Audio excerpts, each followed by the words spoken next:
a They choose to adopt in respect to their competitiveness system that will fit the country's needs.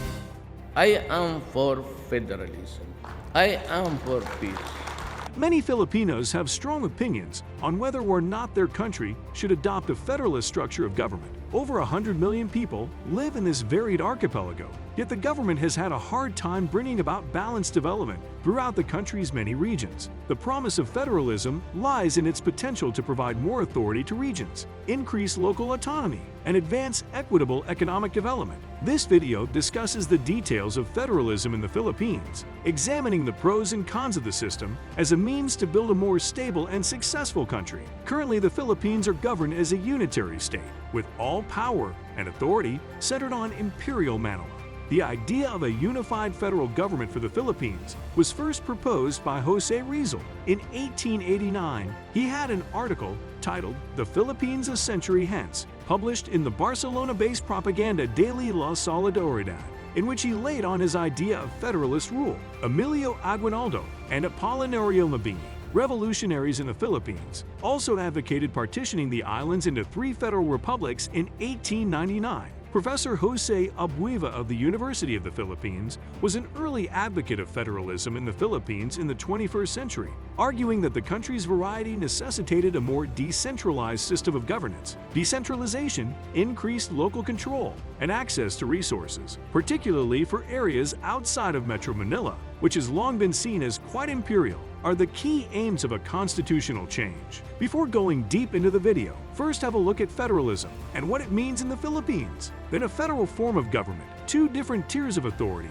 each have jurisdiction over the same geographic area. Larger territories are often within the purview of a central national government, while smaller subdivisions, states and cities handle matters of more immediate concern. This sort of decentralization offers the highest level of safety. It is seen as a solution to end the dominance of Imperial Manila and provide stability to Mindanao, the southernmost island, and home to the Philippines' biggest ethnic minority population. There has been growing support for switching to a federal system of government as a way to address the nation's persistent issues. President Rodrigo Duterte, who won an unexpected win in the polls of the previous election, has long advocated for federalism as the means to achieve lasting peace, progress, and prosperity for all of our peoples. The War Assembly of the Philippines Pantaleon Alvarez said that a federal system allows states and municipalities more autonomy in economic and policy matters. Alvarez stated, "Now you create opportunities. Now you create jobs. Now you allow them to manage their own economy.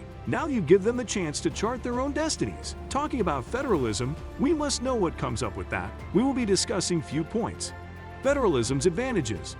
Decentralization. Decentralization under Duterte's federalism. Municipalities have more autonomy in making policy decisions. Federalism allows regions or states to develop and execute policies for their own betterment and make choices that are in their best interest without seeking approval from Malacanang. Some American states, like Washington and Colorado, have legalized cannabis for recreational use, but others have not, because they can no longer point fingers at Washington. State and local governments cannot delay or implement subpar projects or programs. One benefit of decentralization is that local governments will no longer be able to point the finger of blame at the federal government for projects and programs that are late or of poor quality.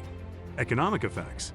One of the benefits of the federal government is that it helps boost local economies. The federal system gives municipalities greater control over their budgets and services. Under the existing system of governance in the Philippines, provincial and municipal governments must contribute heavily to the central government. By having their own constitution, autonomous regions or states would be able to spend most of their money on their own projects without waiting for permission from Manila. Less dependence on Metro Manila. Federalists often argue that a new constitution will make it easier to start enterprises and find work outside of Metro Manila.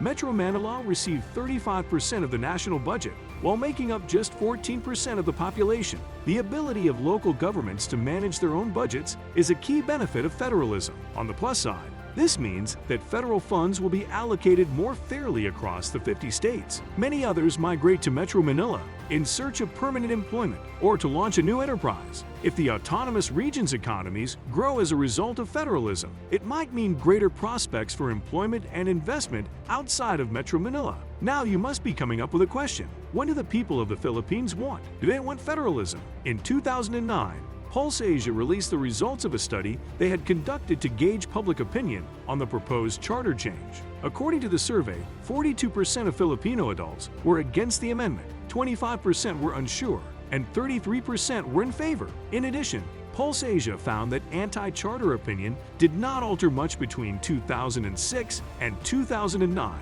despite a 6% rise in uncertainty. Former Davao City Mayor Rodrigo Duterte began a statewide push for federalism charter amendments in late 2014. Duterte argued that federalism will improve service delivery to the people during a visit to Cebu City in October of the same year. The existing system, he said, is antiquated because it gives Metro Manila an unfair share of government funding. Federalism is viewed as the greatest way to handle issues in Mindanao, which suffers the most from ethno-religious conflicts, as well as the economy. Duterte stated that the country's ethnic variety has hindered the effectiveness of the existing unitary style of administration. To bring a reform, there are challenges to face. The implementation of the necessary legislation is the single greatest obstacle to a federalist transition in the Philippines. For instance, 37% of Filipinos are against the change, according to the most recent Pulse Asia poll, while 30% are at least somewhat open to it. 55% of Filipinos are aware of the proposed constitutional amendment, the survey also found.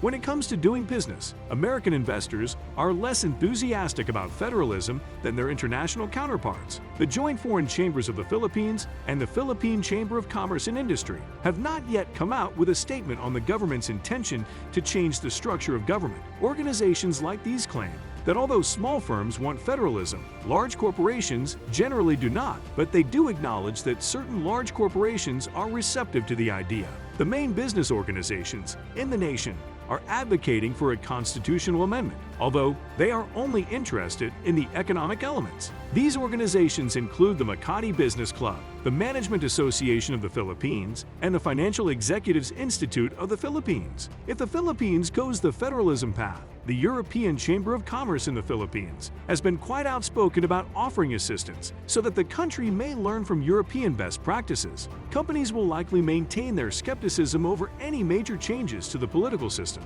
Foreign companies will still encounter obstacles operating under the proposed amendment due to the continuation of the 60-40 economic limitations. Furthermore, regional governments will have control over their income, local regulations, and economic models they choose to adopt in respect to their competitiveness as investment destinations, which may either benefit them or leave them vulnerable to uncertainty.